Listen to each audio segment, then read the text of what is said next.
توی این دنیا ما برای هیچ کس مهم نیستیم.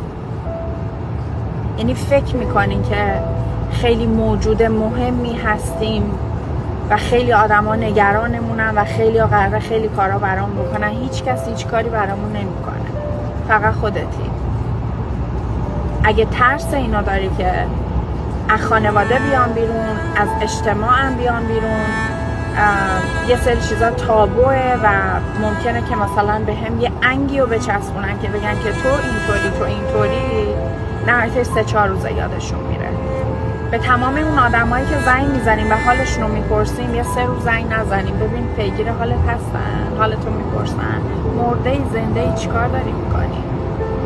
بچسبیم به خودمون، اینکه ما کیم، ما چه کارهایی از دستمون برمیاد و ما میتونیم چه جوری برای زندگی خودمون یه کارایی بکنیم که حالمون خوب باشه. همین.